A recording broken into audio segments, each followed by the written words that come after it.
ವಿಶ್ವವಿಖ್ಯಾತ ಪುರಿಯಲ್ಲಿ ಜಗನ್ನಾಥ ರಥೋತ್ಸವ, ಧಾರ್ಮಿಕ ಕ್ಷೇತ್ರ ಒಡಿಶಾದ ಪುರಿಯಲ್ಲಿ ಕೂಡ ಉತ್ಸವ ಇದೆ. ಹಾಗೇನೆ ಪುರಿ ಜಗನ್ನಾಥನ ಸನ್ನಿಧಿಯಲ್ಲಿ ಮಹೋತ್ಸವ ಜರುಗ್ತಾ ಇರುತ್ತೆ. ಭಗವಾನ್ ಜಗನ್ನಾಥ, ಸಹೋದರ ಬಲಭದ್ರ ಹಾಗೂ ಸಹೋದರಿ ದೇವಿ ಸುಭದ್ರೆಯ ಭವ್ಯ ರಥಕ್ಕೆ ಪೂಜೆ ನಡೆಯುತ್ತೆ. ಜಾತಿ ಮತ ಧರ್ಮವನ್ನ ಮೀರಿ ಭಕ್ತರು ಸೇರೋ ಒಂದು ಸನ್ನಿಧಿ ಜಗನ್ನಾಥ ದೇವಾಲಯ. ಪುರಿಯ ಜಗನ್ನಾಥ ದೇವಾಲಯ ಜಗತ್ ಪ್ರಸಿದ್ಧವಾದಂತಹ ದೇವಾಲಯ ಇದು. ಇನ್ನು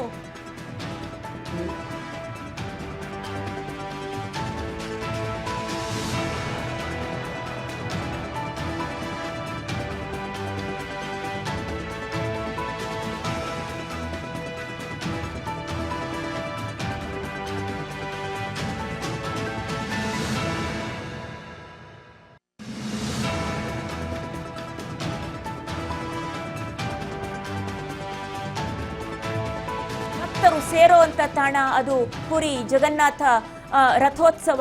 ವಿಶ್ವವಿಖ್ಯಾತವಾದಂತಹ ಭವ್ಯ ರಥೋತ್ಸವ ಅದು. ಧಾರ್ಮಿಕ ಕ್ಷೇತ್ರ ಒಡಿಶಾದ ಪುರಿಯಲ್ಲಿ ಕೂಡ ರಥೋತ್ಸವ ಇರುವಂತದ್ದು. ಪುರಿ ಜಗನ್ನಾಥನ ಸನ್ನಿಧಿಯಲ್ಲಿ ಮಹೋತ್ಸವ ಜರುಗ್ತಾ ಇದೆ. ರಥಯಾತ್ರೆಯಲ್ಲಿ ಭಾರೀ ಸಂಖ್ಯೆಯಲ್ಲಿ ದೇಶ ವಿದೇಶದಿಂದ ಆ ಭಾಗದಿಂದ ಜನರು ಬರ್ತಾರೆ. ಏನು ಈ ಒಂದು ರಥೋತ್ಸವದಲ್ಲಿ ಸಹೋದರಿ ಸುಭದ್ರೆ, ಸಹೋದರ ಬಲಭದ್ರ ಹಾಗೂ ಜಗನ್ನಾಥ ದೇವರ ಉತ್ಸವ ನಡೆಯುತ್ತೆ. ವಿಶ್ವವಿಖ್ಯಾತ ಪುರಿಯ ಜಗನ್ನಾಥ ರಥೋತ್ಸವ ವಾರ್ಷಿಕವಾಗಿ ಆಚರಿಸಲಾಗುವಂತಹ ಉತ್ಸವ ಇದು. ವಾರ್ಷಿಕವಾಗಿ ನಡೆಯುವಂತಹ ಕಾರ್ಯಕ್ರಮ.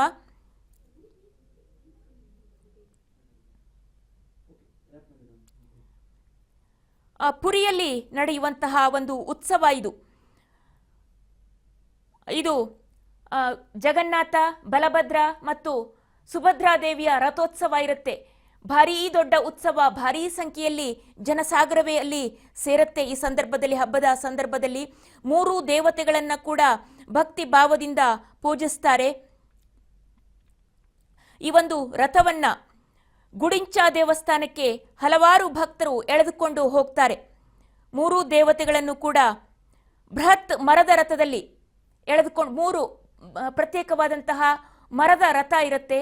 ಆ ಮರದ ರಥದಲ್ಲಿ ಎಳೆದುಕೊಂಡು ಹೋಗ್ತಾರೆ ಗುಡಿಂಚಾ ದೇವಸ್ಥಾನಕ್ಕೆ. ಹಲವಾರು ಭಕ್ತರು ಭಾರಿ ಭಕ್ತಿ ಮತ್ತು ಶ್ರದ್ಧೆಯಿಂದ ಆ ಒಂದು ಕೈಂಕರ್ಯದಲ್ಲಿ ಪಾಲ್ಗೊಳ್ತಾರೆ. ಒಂದು ವಾರ ಅಲ್ಲೇ ಇರ್ತಾರೆ ಗುಡಿಂಚಾ ದೇವಸ್ಥಾನದಲ್ಲಿ. ಹಾಗೇನೆ ನಂತರ ಜಗನ್ನಾಥ ದೇವಸ್ಥಾನಕ್ಕೆ ಮತ್ತೆ ಮರಳಿ ಬರ್ತಾರೆ. ಆ ಒಂದು ಮೂರು ರಥಗಳು ತಾವು ಏನು ದೃಶ್ಯಾವಳಿಗಳಲ್ಲಿ ಗಮನಿಸ್ತಾ ಇದ್ದೀರಿ, ಜಗನ್ನಾಥ, ಬಲಭದ್ರ ಮತ್ತು ಸುಭದ್ರಾದೇವಿಯ ರಥಗಳು ಜಗನ್ನಾಥ ದೇವಾಲಯದಿಂದ ಗುಡಿಂಚಾ ದೇವಾಲಯಕ್ಕೆ ಹೋಗುತ್ತೆ. ಅಲ್ಲಿ ಗುಡಿಂಚಾ ದೇವಾಲಯದಲ್ಲಿ ಒಂದು ವಾರ ತಂಗಿದ್ದು ನಂತರದಲ್ಲಿ ಮತ್ತೆ ಮರಳಿ ಜಗನ್ನಾಥ ದೇವಸ್ಥಾನಕ್ಕೆ ಹಿಂದಿರುಗುತ್ತೆ. ಈ ಹಿಂದಿರುಗೋ ಒಂದು ಯಾತ್ರೆ ಇರುತ್ತಲ್ಲ, ಅಲ್ಲಿಂದ ಮತ್ತೆ ವಾಪಸ್ ಗುಡಿಂಚಾ ದೇವಾಲಯದಿಂದ ಮರಳಿ ಬರುವಂತಹ ಯಾತ್ರೆ, ಅದನ್ನ ಗುಡಿಂಚಾ ಯಾತ್ರೆ ಅಂತಾನೆ ಕರೀತಾರೆ.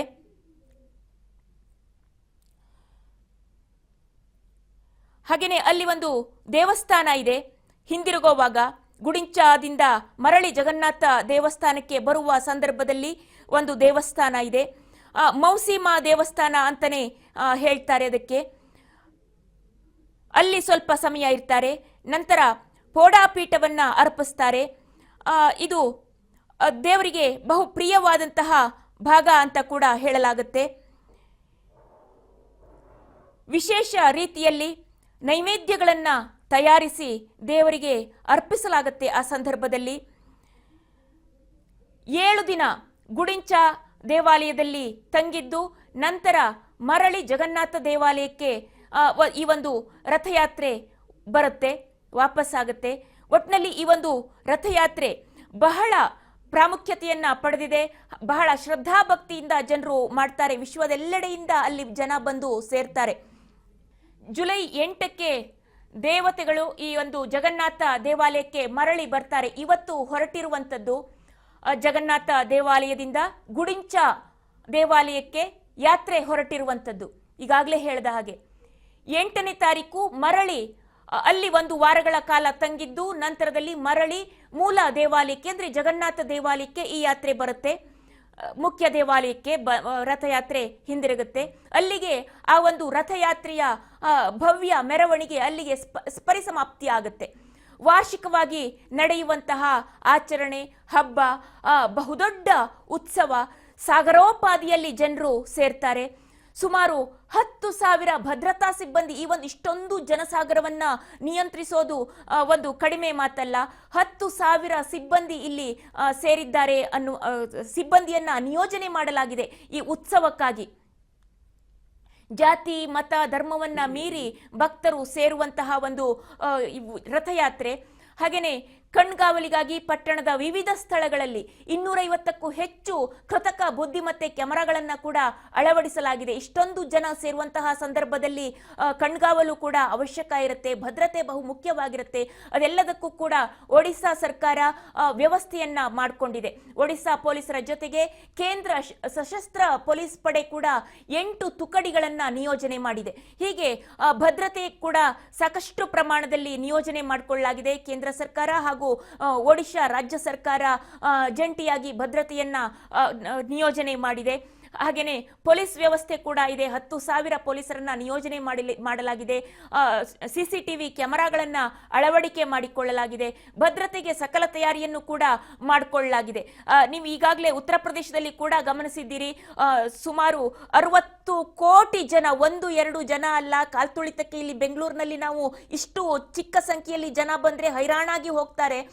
ಹಾಗಿರುವಾಗ 60 ಕೋಟಿ ಜನ 45 ದಿನಗಳ ಕಾಲ ಕುಂಭಮೇಳಕ್ಕೆ ಬಂದಿದ್ದನ್ನ ತಾವು ಇನ್ನೂ ಮರ್ತಿಲ್ಲ. ಅಷ್ಟು ಪ್ರಮಾಣದಲ್ಲಿ ಜನಸಾಗರ ಅಲ್ಲಿ ಸೇರಿತ್ತು. ಆದ್ರೂ ಕೂಡ ಯಾವುದೇ ರೀತಿಯಲ್ಲಿ ಹಾನಿ ಆಗದಂತೆ, ಆ ಪ್ರಮಾಣದಲ್ಲಿ ಕಾಲ್ತುಳಿತ ಆಗದಂತೆ ಒಂದು ಕಾರ್ಯಕ್ರಮಗಳು ಜರುಗಿಕೊಂಡು ಹೋದವು. ಅದೇ ರೀತಿಯಲ್ಲಿ ಒಡಿಶಾದಲ್ಲಿ ಜರುಗುವಂತಹ ಈ ಪುರಿ ಜಗನ್ನಾಥ ರಥೋತ್ಸವಕ್ಕೆ ಭಾರಿ ಪ್ರಾಮುಖ್ಯತೆ ಇರುವಂತದ್ದು. ಅದ್ಭುತವಾದಂತಹ ಮೆರವಣಿಗೆ, ಜಗನ್ನಾಥ ದೇವರು, ಸ್ವಾಮಿ ಜಗನ್ನಾಥ, ಹಾಗೇನೆ ಬಲಭದ್ರ ದೇವರು, ಜೊತೆಯಲ್ಲಿ ಸುಭದ್ರಾದೇವಿ ಅವರ ಮೆರವಣಿಗೆ, ಪ್ರತ್ಯೇಕ ರಥಗಳು, ಆ ಚಂದವನ್ನ, ಸೌಂದರ್ಯವನ್ನ, ಆ ವೈಭವವನ್ನ ನೋಡೋದಕ್ಕೆ ಕಣ್ಣೆರಡು ಸಾಲದು. ಅಷ್ಟು ಸುಂದರವಾಗಿ ಶೃಂಗರಿಸಲ್ಪಟ್ಟಂತಹ ಭವ್ಯವಾದ ರಥ ಮೆರವಣಿಗೆ ಹೊರಡುತ್ತೆ. ರಥ ಇವತ್ತು ಆ ಮೆರವಣಿಗೆ 8 ದಿನಗಳ ಕಾಲ ನಡೆಯುತ್ತೆ. ಗುಡಿಂಚಾ ದೇವಾಲಯದವರೆಗೆ ಮೆರವಣಿಗೆ ತೆರಳುತ್ತೆ. ಜನಸಾಗರ ತಾವು ಗಮನಿಸ್ತಾ ಇದ್ದೀರಿ. ಒಡಿಶಾದಲ್ಲಿ ಯಾವ ರೀತಿಯಲ್ಲಿ ಪುರಿಯಲ್ಲಿ ರಥಯಾತ್ರೆಯಲ್ಲಿ ಜನ ಪಾಲ್ಗೊಳ್ತಾ ಇದ್ದಾರೆ ಅಂತ ಹೇಳಿ. ರಥವನ್ನ ಅಲ್ಲಿ ಪೂಜಾ ಕೈಂಕರ್ಯಗಳು ಸಾಕಷ್ಟು ನಡೆಯುತ್ತೆ. ಜೊತೆಯಲ್ಲಿ ದೇವರಿಗೆ ಅರ್ಪಿಸುವ ನೈವೇದ್ಯದ್ದೇ ಅದೊಂದು ರೀತಿಯಾದಂತಹ ಅದೇ ಸ್ಪೆಷಲ್ ಎಪಿಸೋಡ್ ಆಗಬಹುದು, ಅಷ್ಟು ಹೇಳ್ಬಹುದು. ಆ ಒಂದು ವೈಭವ ಕುರಿತಂತೆ ಜಗನ್ನಾಥ ಉತ್ಸವ ಆಗಿರಬಹುದು, ಅಲ್ಲಿ ಅರ್ಪಿಸುವಂತಹ ನೈವೇದ್ಯ ಆಗಿರಬಹುದು, ಹಾಗೇನೆ ಆ ರಥಯಾತ್ರೆ, ರಥ ಸಿದ್ಧಗೊಳ್ಳುವ ಪರಿ ಆಗಿರಬಹುದು, ಜೊತೆಯಲ್ಲಿ ನವಕಳೇವರ ಅಂತ ಹೇಳಿ ಅದೊಂದು ವಿಶೇಷವಾದಂತಹ ಪ್ರಕ್ರಿಯೆ. ಹೀಗೆ ಎಲ್ಲವೂ ಕೂಡ ಬಹು ಸೊಗಸಾಗಿ, ಬಹು ವಿಜೃಂಭಣೆಯಿಂದ, ಬಹಳ ಬಹಳ ಶ್ರದ್ಧಾಭಕ್ತಿಯಿಂದ ನಡೆಯುವಂತಹ ಕಾರ್ಯಕ್ರಮ ಪುರಿ ಜಗನ್ನಾಥ ರಥೋತ್ಸವ.